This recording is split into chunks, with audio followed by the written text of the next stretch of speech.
Have you ever been overlooked? I mean, seriously overlooked. You went and auditioned for a part and it didn't come through. You tried for a higher position in your job and you didn't get it. Despite trying everything to rise higher, to be better, to improve your skill, to get to a higher level, nothing worked. Have you ever been overlooked? It's a very painful place to be. It damages your confidence. You don't know what to do in those times because you thought you were good enough, but when rejection hits you, you start questioning your own abilities. That's the problem when you are overlooked. You are essentially rejected by the people who are above you. And sometimes that rejection can hit you so hard because you think to yourself that they don't see you as valuable, as precious, as a good team player, or as someone who could actually make a difference. And yet here you are in a situation where you know that you are good at what you do. You know that if you could just get that opportunity to get to that higher level, you know that you would do a good job at it. But despite your training, despite your practicing, despite giving off your best shot, you are still left in a place where you are insignificant. Are you in a place of insignificance today? Are you in a place where nobody is noticing you? You got all the looks, you got the talents, you got everything that you need to rise higher, but you are placed in an insignificant place. You know you have the skills and the brain to be a CEO, but here you are being the mail clerk or a dishwasher or a post where you are just insignificant. You feel insignificant. You're seeing other people get promoted before you. People who you know are not as good as you. But you're not arrogant enough to think that you deserve everything, but rather you know that you could do a better job than the person who got promoted before you. You've been praying, you've been fasting, you've been trusting God to help you get to a higher level. But despite all you do, you just end up being in a place where you feel insignificant. Like you're not really contributing to where you could contribute. You know you can do better. You know you can do much more. You can do much more than what you are currently doing now. In the Bible, there are many other people who are also insignificant. And one of the most insignificant people in the Bible, one person who was constantly overlooked, was David. I mean, David was anointed king in the presence of all his brothers and his family. He was anointed king, but he was sent into the fields, an insignificant place. Sometimes God has given you a dream, He's given you a talent, He's shown you a promised land, or He's shown you the place where He has designed for you to go. He's given you a dream, He's given you a vision, and you're working hard to get to that place. But despite all you do, you're still stuck in the fields. David, stuck in the fields, stuck with the sheep. In those days, being a shepherd was one of the lowest jobs that you could do. It was also one of the most dangerous jobs. It was a job that no one really wanted to do. Are you stuck in a position where no one wants to do what you're doing? Are you in a place where you know you're meant for more than where you are now, but despite all you do, you're still stuck in the fields? God's given you this dream, this vision of where you're supposed to be, but you are nowhere near where you are supposed to be. You're nowhere near it. You've tried and tried and tried. Nothing happens. No doors open. Nothing works out. Every time you try to rise higher, you fail. You know you're meant for more, but you're stuck. You're stuck doing insignificant things. David was stuck doing insignificant things, just taking care of sheep. Today we know that being a shepherd is one of the most important roles that any person can do. But back in his day, this was an insignificant task.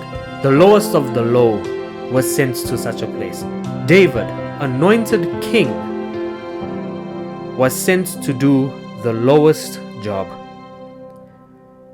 It's very frustrating to be in a place of insignificance, especially when you know you can do more, but you're not given the opportunity to. When opportunities present themselves, it's given to other people. Even though you try and apply, it doesn't work out for you.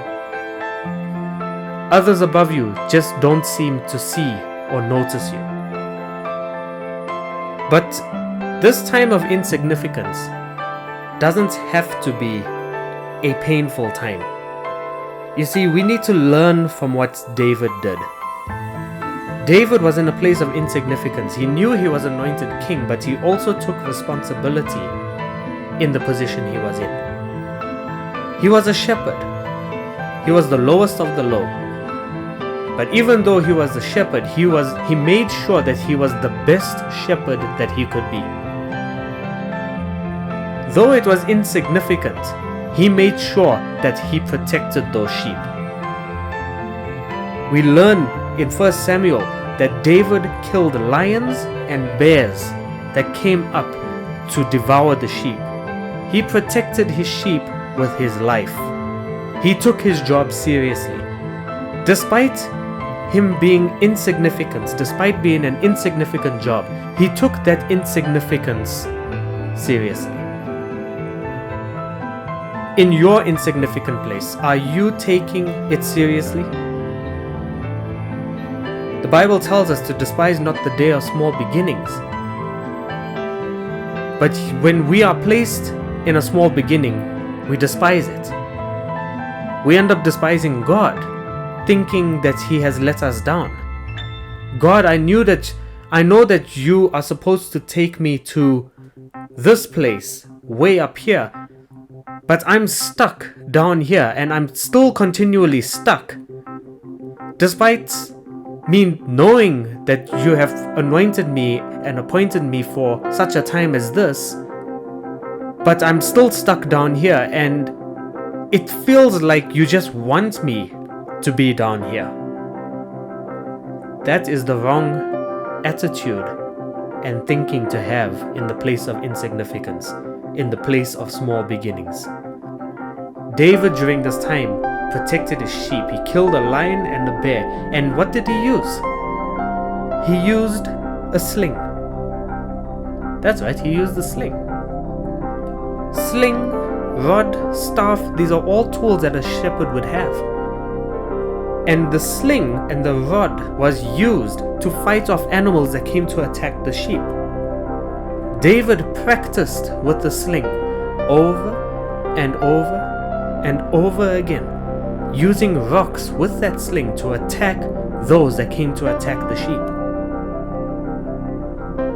David perfected and mastered the craft of shepherding.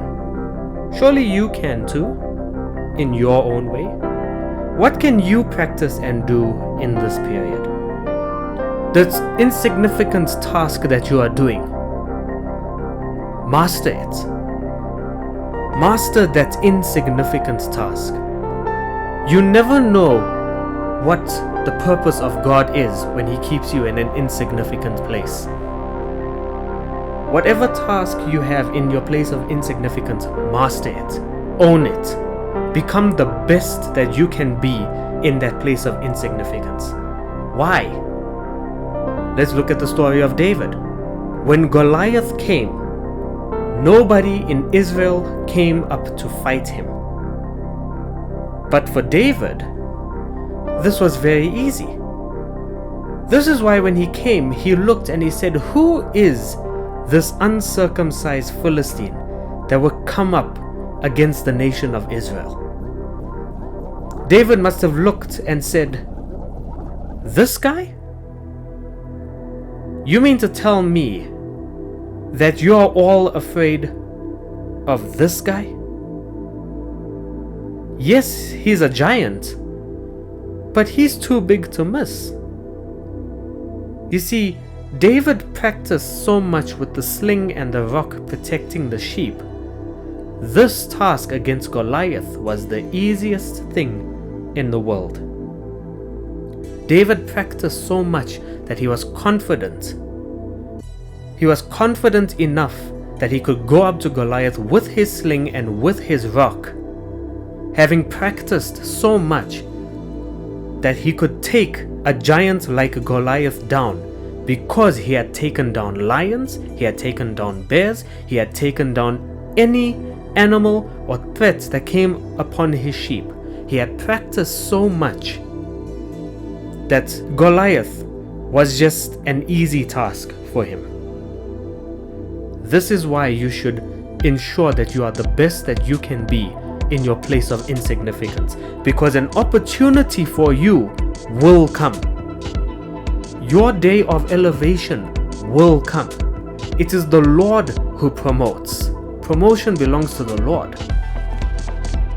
And if God has given you a dream and vision as to where He wants you to be, and you have set yourself apart to obey God so that His plans could be accomplished in and through you, be still and be patient. The opportunity for you will come. From this point in David's life, from the time he slew Goliath, his life was never the same again. Things was never the same for David from this point onwards. When your opportunity comes, you will know, because it will be a task related to your insignificance. Something that is insignificant that you can use at a big moment. So from here we can understand why God keeps us in a place of insignificance.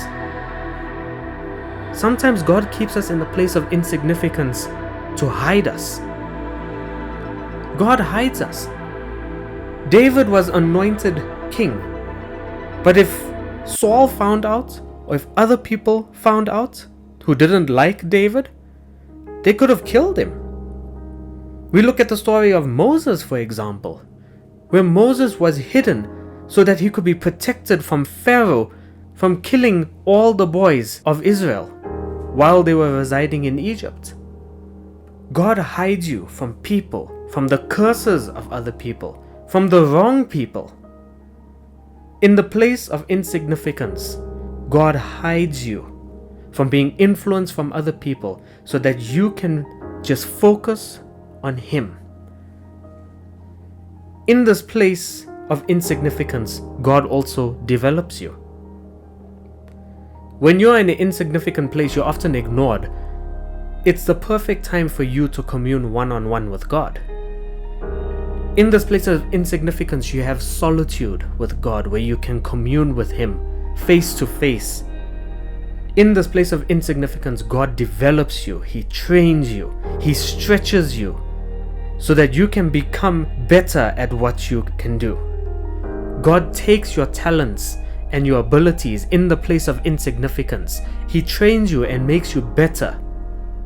It is only in insignificance that you can develop without other people criticizing you, cursing you, or saying bad things about you. In the place of insignificance, God hides you and He develops you. It is the perfect way for God to develop you the way He wants you to be developed. There is always training before promotion. The taller a tree gets, the more the wind blows. This is why at the bottom of a tree, the trunk gets bigger and bigger and bigger to withstand the weight and the height and the forces as the tree gets higher. Likewise, God is strengthening your trunk. He's strengthening your mental, emotional, and spiritual abilities so that you can handle the level that He wants to take you to. If God were to elevate you right now, more likely than not, you will not be able to handle the level and the blessing that God wants to give you. David was anointed king, but he was not yet ready to lead the people of Israel. But in the time of insignificance, God trained him and he developed him to be a leader for Israel. In your place of insignificance, God is training you and developing you to be the best you that you can be for His purpose and His glory. It can be painful in this time of insignificance, but rest assured that if God gave you the vision and you are obeying Him, He will use you when the time is right. And when the time is right, God will reveal you in the place that you are meant to be at. And your life will never be the same again. So do not despise the day of small beginnings.